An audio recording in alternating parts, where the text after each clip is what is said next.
Meron po tayo ditong kalabasa. Gagawin natin ay babalatan lang natin siya.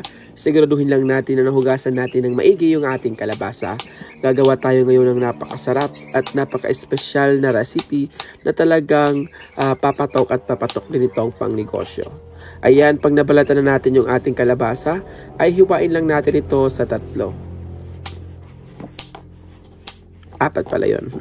Pagkatapos ay hugasan lang natin siya and then buhusan natin ng 1 can ng ating evaporada. Kahit anong brand ay pwede dito. Nakatepende po yan sa inyo kung ano ang iyong gusto. Pagkatapos ay kunin lang natin yung ating induction cooker mula sa Xiaomi. At pagkatapos ay ilagay na natin yung ating pan. Kasama yung ating nilagyan na gatas at yung ating kalabasa. Buksan lang natin ito and then maglagay lang tayo ng 1 cup ng ating tubig.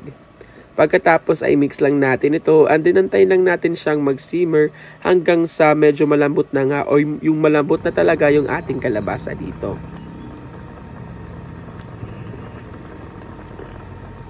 Ayan guys, sa gatas natin pinakuluan yung ating kalabasa dito. Hindi natin siya pinakuluan sa tubig para mas lalong maging creamy siya yung ating kalabasa. Siguraduhin lang natin yung ating mabibiling kalabasa ay yung magandang kalabasa talaga, yung wala talagang uod. Pagkatapos ay kailangan talagang mahugasan natin maigi yung ating kalabasa. So antayin lang natin siyang mag-simmer hanggang sa mawala na nga yung gatas or mawala na nga yung ating mga liquid. Tulad dito guys. So pag naging soft na nga yung ating kalabasa, durugin lang natin and then papatayin na natin dito yung ating apoy. Durugin lang natin ito para medyo malambot siya pag isinaman natin sa ating recipe ngayon. Ayan guys, palamigin lang natin siya and then set aside lang muna natin. Sa isang mixing bowl nga ay maglalagay tayo ng ating butter. Lagay lang tayo ng 1 cup ng ating butter, mix lang natin siya. Pagkatapos maglagay tayo ng 2 cups ng ating brown sugar. At pagkatapos ay mix lang natin ito hanggang sa ma-dissolve na nga yung ating sugar. Ayan, kung meron po kayong electric mixer, mas maganda rin yun. Or meron kayong wire whisk, mas mapapadali po yung inyong pagmix. Pero kung wala naman kayo, pwede nyo gumamit ng spatula or mano-mano na lang. Pagkatapos maglagay tayo dito ng ating vanilla extract, pandagdag aroma lang sa ating recipe ngayon. 1 teaspoon lang ng ating vanilla extract. Pagkatapos ay mix ulit natin siya. Pagkatapos sundan din natin yung 4 na piraso ng buong itlog. Yes guys, 4 na buong itlog. By batch lang ang ating paglagay dito. 2 buong itlog muna ang ating ilagay and then mix lang natin hanggang sa mag-corporate dun sa ating butter. Pag nahalo na natin siya ng maigi, crack na lang natin ulit yung 2 pang itlog and then mix lang ulit natin siya hanggang sa maging creamy and then lightly brown na yung ating color ng ating butter dito.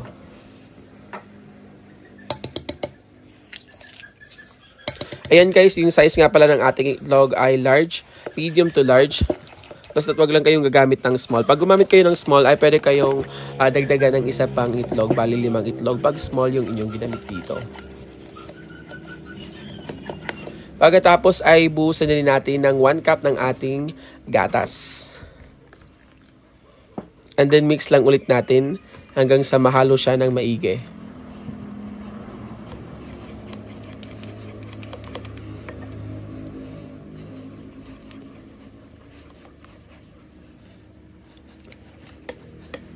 Ayan guys, pagkatapos, pag malamig na nga yung ating kalabasa, ay ibuhos na natin dun sa ating butter.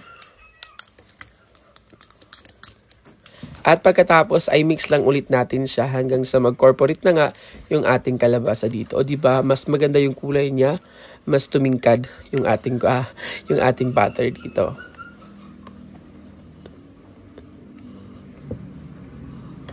Pagkatapos ay dun na tayo sa ating dry ingredients.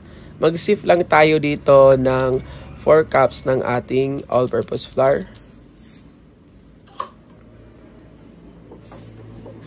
Ayan, kung wala po kayong all-purpose flour, pwede kayong gumamit ng cake flour na lang. Nakadepende po yan sa inyo.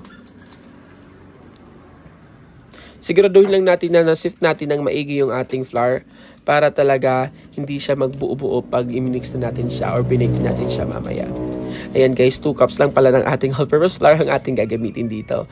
Maglagay din tayo ng 1 teaspoon ng ating baking powder, 1 teaspoon ng ating baking soda. And then sieve lang natin ito.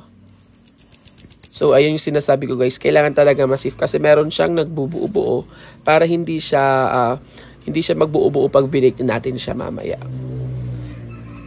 Pagkatapos ay haluin lang natin siya ng maigi hanggang sa mag-corporate na nga yung ating flour dun sa ating butter.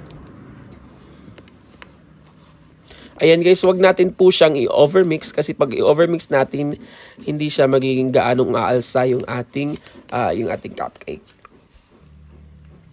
Ayan guys, yung ating pagluto dito ay hindi natin siya i-oven. Gagamit po tayo ng ating Ramjoy air fryer mula sa Xiaomi. Napakaganda nito guys at napakadaling gawin lang at napakadaling lutuin. Ayan, so meron po tayo ditong muffin molder para sa air fryer. Ayan guys. Pag bumili ka ng ating Ramjoy air fryer ay libreng-libre na ito yung ating muffin holder. Ayan, maglagay lang tayo ng liner and then meron po tayong ice cream scooper. Scoop lang natin siya, 1 scoop lang. Huwag natin pupunuin yung ating liner kasi may tendency talaga na aalsa pa talaga yung ating cupcake o yung ating butter. So kailangan talaga 3/4 lang ng ating liner ang ating ilalagay dito. So, lagyan lang natin siya lahat and then ililipat na natin or lulutuin natin dun sa ating air fryer. Ayan guys, ito na nga yung ating Ramjoy air fryer. Napakaganda nito guys. Sa mga gustong bumili ay available ito sa Lazada at sa Shopee. Ilalagay ko na lang yung link sa ating description box. Ayan, so touchscreen siya guys. Set lang natin ng 180 degrees yung ating temperature. And then yung ating timer set lang natin ng 25 minutes. Ayan, para sa mga gustong bumili ng ating Ramjoy air fryer, ay available na ito sa Shopee at Lazada. So, nagkakahalaga lang ito ng around 2,000 pesos. So, ayan guys, after 25 minutes, ito na nga guys, yung ating napakasarap na kalabasa muffin. O diba, napakadaling gawin lang at hindi mo akalaing sa air fryer natin ito linuto. Ayan, para po sa ating complete list of ingredients ay nilalagay po natin yan sa ating description box sa baba. Maraming salamat sa panonood. I hope ay meron po kayong natutunan na naman dito sa ating napakasarap at kakaibang recipe gamit yung ating kalabasa at gamit yung ating Ramjoy air fryer mula sa Xiaomi. Para sa mga gustong bumili ng ating Ramjoy air fryer ay pwede kayong mag-visit sa kanilang website na Ramjoy Philippines or sa kanilang Facebook page Ramjoy Philippines at Xiaomi Philippines. Available po nito sa Lazada at sa Shopee. Ilalagay ko na lang yung link dun sa ating description box sa baba.